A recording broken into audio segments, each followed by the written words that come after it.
As we go deeper into abstract mathematics, we need to formalize sums and products beyond what you may have seen in a calculus class, where you use what I would always call magic 3 dots to say how a sum goes on. And well, one of the first things that you would then ask yourself is, why do we need to formalize sums and products? Well, the thing is that these magic 3 dots that we use in sums they have limited range, basically. And they're useless for programming, right? I can't give a computer the first couple of terms of a sequence and put 3 dots in there, and the computer somehow gives me the sequence.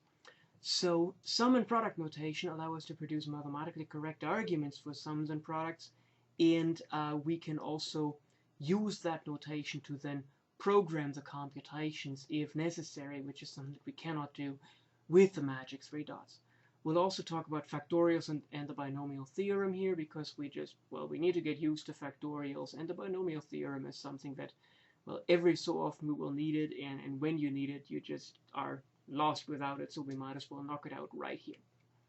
Okay, so the definition of a sum is, for every j, we let aj be a number, and we define the sum of aj, where j goes from 1 to 1, to be a1. And for n element n, we define the sum from j equals 1 to n plus 1 of the aj to be the sum j equals 1 to n of the aj plus the n plus first term. So this is what is called a recursive definition. This is the kind of thing that is accessible to proofs by induction, which is really nice. One of the standard tricks that you are going to see working with sums as well as with products is exactly this splitting off the last term. And well, the parameter is also called the summation index here. And sums where the starting index is greater than 1 are defined similarly. You just have the sum j equals k to k being ak, and then from k to n plus 1 you define recursively as is done over here. For example, well, the sum j equals 3 to 5 of j times j minus 1. Well, that's 3 times 2, right, for j equals 3, plus 4 times 3 for j equals 4, plus 5 times 4 for j equals 5, so that would be 6 plus 12 plus 20, that ought to be 38, yes. And, well, then if you write the sum differently, if you take the sum j equals 5 to 3, j times j minus 1, that's 0. Because basically a sum in which the starting index is greater than the finishing index, that is something that in mathematics we call an empty sum, and an empty sum is defined to be 0. And what else do we have? If I take the sum j equals 3 to 3 j times j minus 1, that'll be 3 times 2, and that's 6. That's not hard, but this is what often is problematic with magic 3 dots, because with magic 3 dots the sum would be 3 times 2 plus 4 times 3 plus dot dot dot plus n times n minus 1, where n is 3. So then what happens with the 4 times 3? Well, it's not there, and in summation notation that is really expressed that way too. Now, one of the things that we then want to be able to do is we want to be able to encode sums in summation notation. And if a sum like this, for example, is given with the magic 3 dots, we need to write that in summation notation. That can be hard and it can be easy. This one is an easy one, I think, because every term is of the form number divided by the next number, right? It's 2 over 3, 3 over 4, 4 over 5, okay. And we start at 2, sure, because we start with 2 over 2 plus 1.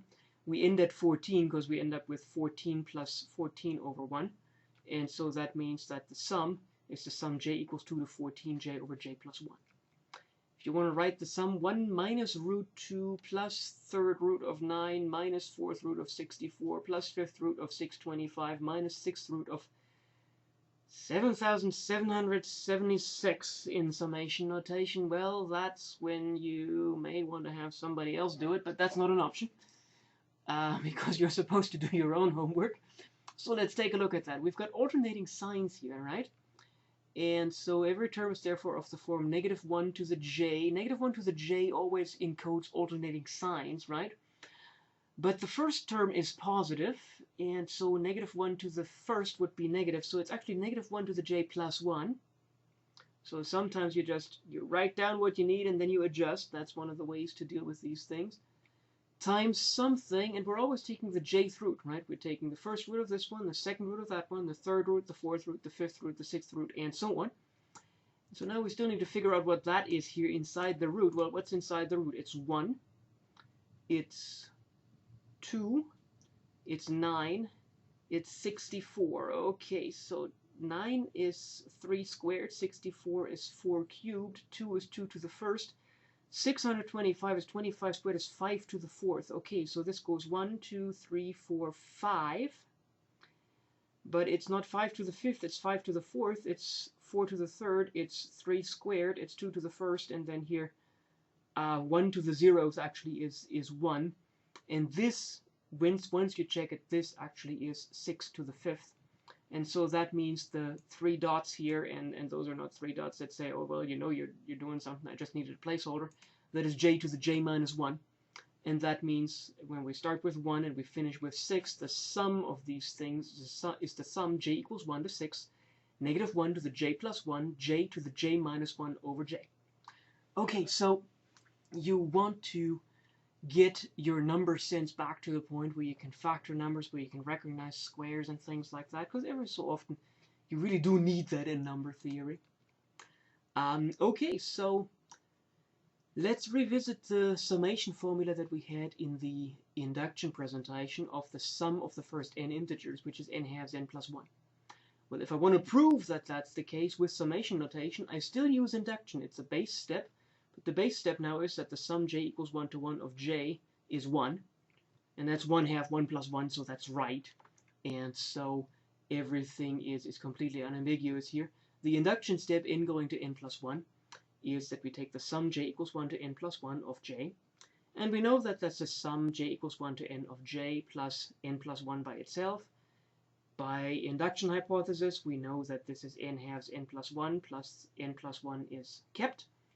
And, well, then I just factor out the n plus 1, so I get n halves plus 1 times n plus 1, and that's n plus 2 over 2 times n plus 1, and that is nothing but this n plus 1 put here, and the n plus 2 turned into n plus 1 plus 1. Sorry, the highlighting sometimes doesn't work too well on these slides, but either way, this is the induction proof of the summation formula for the first n integers.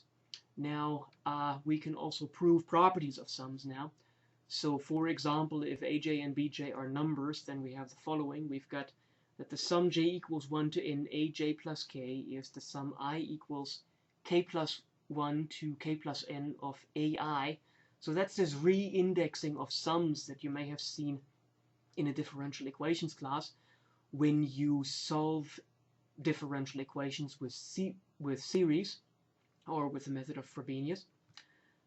We also have that as long as m is smaller than n, we can break up a sum in the middle or combine them. So the sum j equals 1 to m of aj plus the sum j equals m plus 1 to n of the aj is just the sum j equals 1 to n of the aj.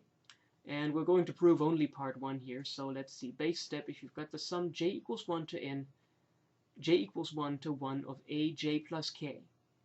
Well, then that is a1 plus k, and that's ak plus 1. And that's the sum I equals k plus 1 to k plus 1 of ai. So that's not that bad. Induction step into n plus 1, well, you take the sum j equals 1 to n plus 1 aj plus k. And you know that that's the sum j equals 1 to n aj plus k plus the last term split off, which is a n plus 1 quantity plus k. And I can just shift the plus 1 around, right? So, and okay, so by induction hypothesis, I know that the first sum is the sum I equals k plus 1 to k plus n of ai. And in the second term, I just shift the plus 1, or I just commute the index here. Yeah, I just say that this is a k plus n plus 1. And, well, of course, that then is the sum I equals k plus 1 to k plus n plus 1 of the ai. And that's the proof of that. We can also then use summation notation to prove something like the formula for geometric sums. That's an application of what we've just done.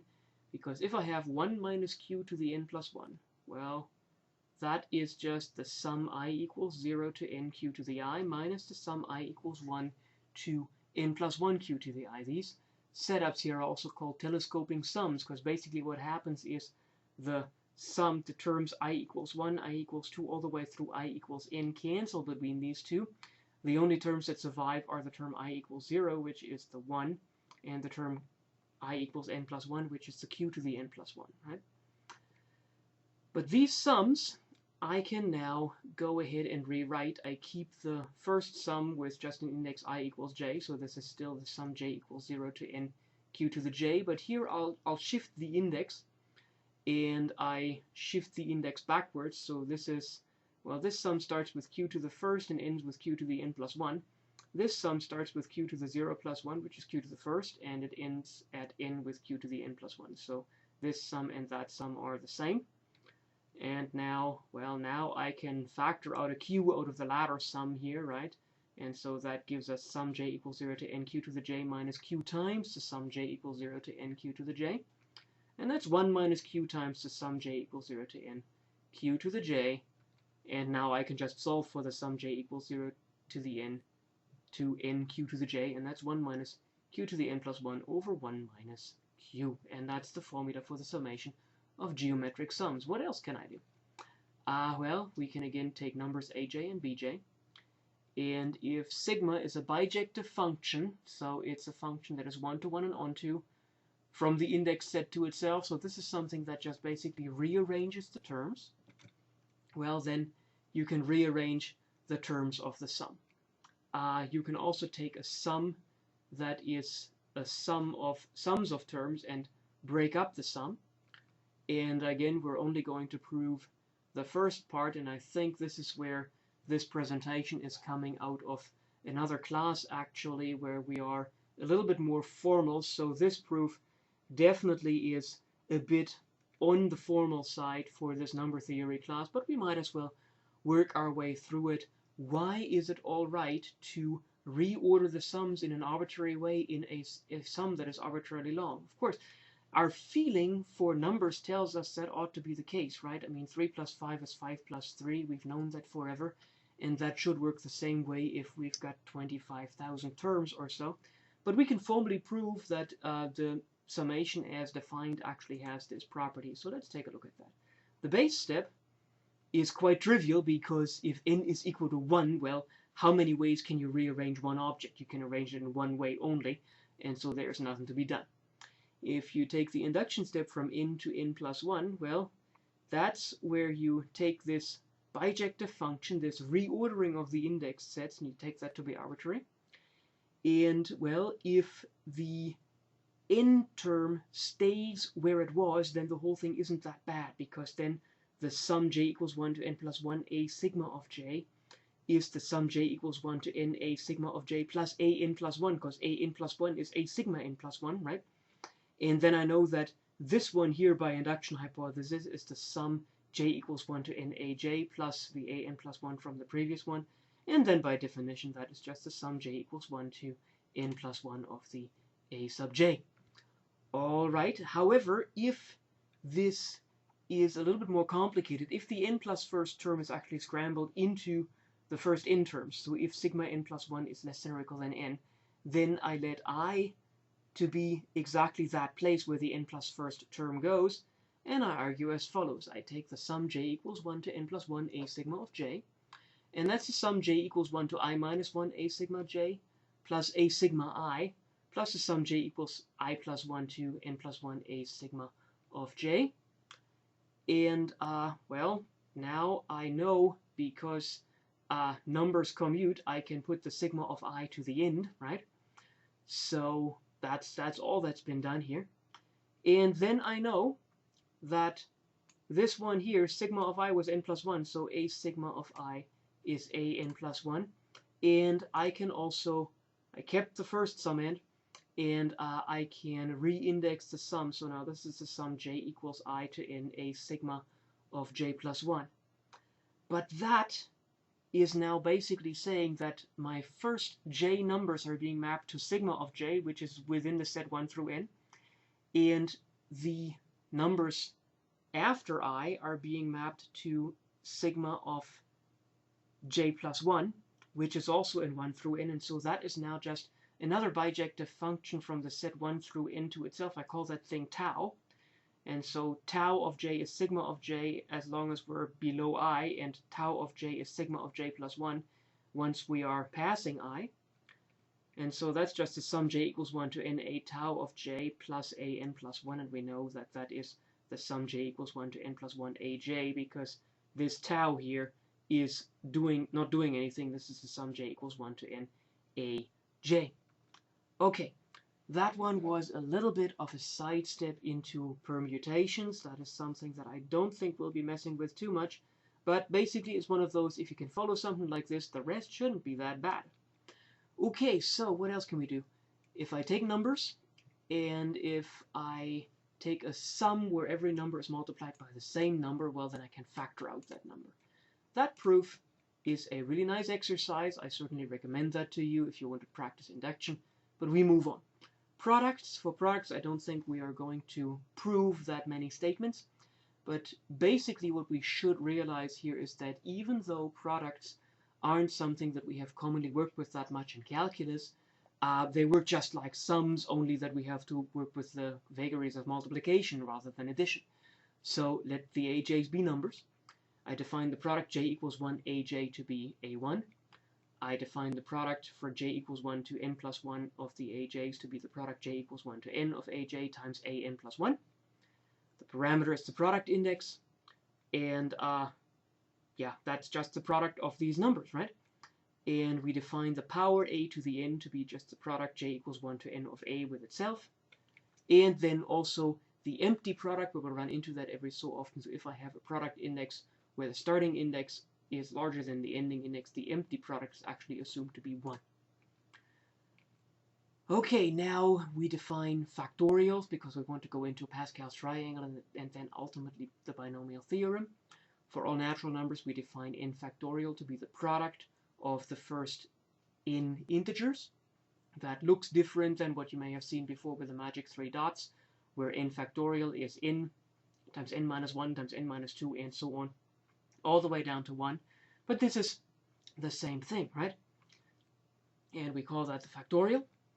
We set 0 factorial equal to 1, and that's again if the starting index is greater than the ending index, and then an empty product is set equal to 1. And we're also defining binomial coefficients, where we're taking numbers in n sub 0, so natural numbers or 0, so that k is less than or equal than n.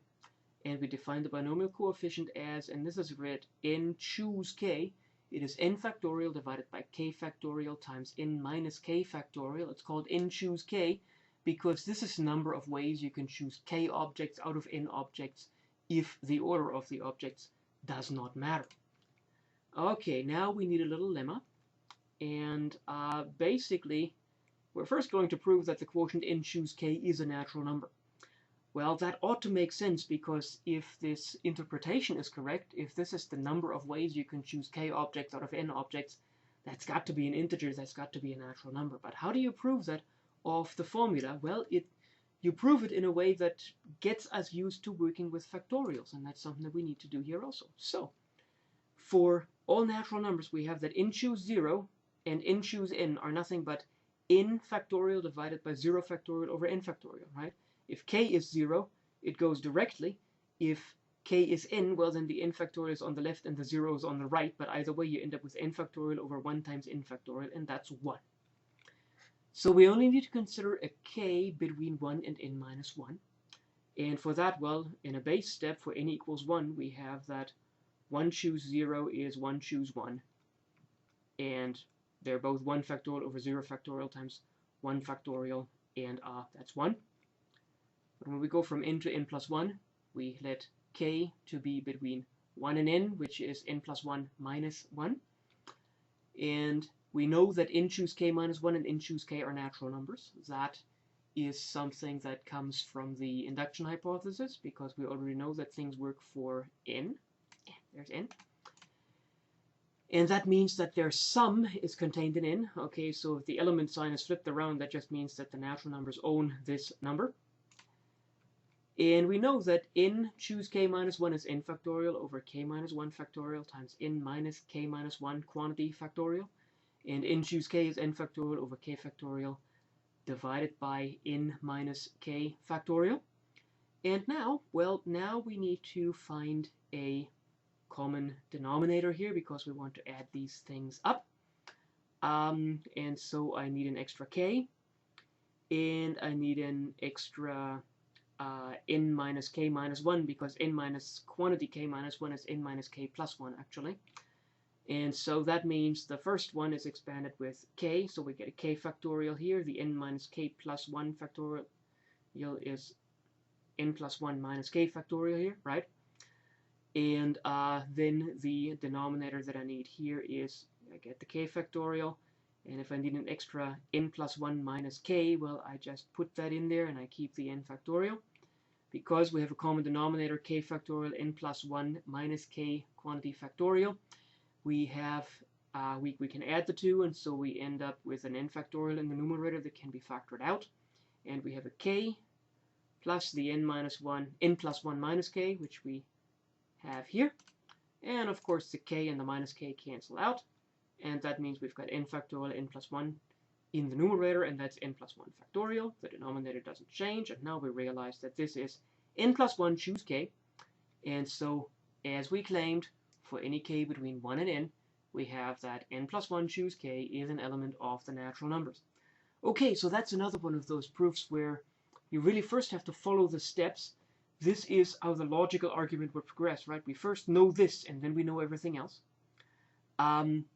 However, you pretty much have to have some kind of an inkling that this equation works, and in fact this equation is quite important. It is called Pascal's triangle, and that is that the equation n choose k minus 1 plus n choose k equals n plus 1 choose k holds for all natural numbers n and k with k smaller or equal than n. And well, the proof, we just gave the proof, right? The only thing that is a little bit in doubt here is, why on earth do you call that thing a triangle? Because after all, there is no triangle here unless you start writing it up. Here's n choose 0, which is 1. Here's n choose, okay, here's 0 choose 0, that's 1. 1 choose 0 and 1 choose 1 are both 1. 2 choose 1, 2 choose 0 is 1, 2 choose 1 is 2. There's one way to choose 1. There are two ways to choose one object out of 2. And then 2 choose 2 is 1 again. 3 choose 1 is 1. 3 choose 0 is 1. 3 choose 1 is 3. 3 choose 2 is 3. 3 choose 3 is 1.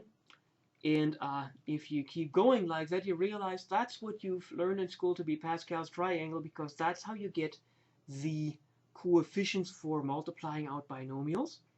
And how do you generate Pascal's triangles? Well, you always take the sum of the two numbers that are adjacent to the top to work things out. And well, if this is n plus 1 choose k, well then n choose k is here and n choose k minus 1 is here, and the sum of these two has to be n plus 1 choose k. And so that's exactly what is happening here. So that's why this is called Pascal's triangle. Pascal's triangle, of course, is connected to the binomial theorem, and that's the last thing we're going to prove here. The binomial theorem, for any numbers a, b, and all natural numbers, we have that a plus b, quantity to the n, is the sum k equals 0 to n, n choose k, a to the k, b to the n minus k. This is exactly what you've learned in school. You count up in the powers of a, you count down in the powers of b, the sum of the exponent must be n, and the coefficients come from Pascal's triangle. But why is that true? Well, again, we can prove it by induction, and well, the base step is quite easy. A plus b to the first, well, that's a plus b, and that's 1 choose 0, a to the 0, b to the 1 minus 0, plus 1 choose 1, a to the 1, b to the 1 minus 1, if you really need to write it all up. And that is the sum k equals 1, k equals 0 to 1, 1 choose k, a to the k, b to the 1 minus k. So that works out perfectly. And the induction step is going to be a little longer. That's why we need a new panel. But if you take a plus b to the n plus 1, what's the standard trick? You split off the last term. So this is a plus b times a plus b to the n. We know what a plus b to the n is by the binomial theorem and by the induction hypothesis for the binomial theorem. So this is a plus b times the sum k equals 0 to n, n choose k, a to the k, b to the n minus k. All right, now we can multiply this out, right? So this is, if I multiply this a with the summation, I get sum k equals 0 to n choose k, a to the k plus 1, b to the n minus k, plus, and if I multiply the b with that thing, I get sum k equals 0 to n choose k, a to the k, b to the n plus 1 minus k. Alright, so what do we have here? In this one, the powers look like they should, and in this one, well, in this one they do not, because you don't want to have a k plus 1 and you don't want to have an n minus k here, you want to have an n plus 1. So I've got to shift the index in the first sum, and I can do that if I shift up the index by 1. So if I say k equals j minus 1, well, then I get a j minus 1 here, I get j minus 1 plus 1 here, so that's a j. If k is j minus 1, the minus 1 has to be compensated, and I get a plus 1, so that works out too. And if k is j minus 1, well, then j has to be 1 to get k equals 0 to start, and j has to run to n plus 1 to capture k equals n. So that's how I reindex that sum. The other sum stays the same.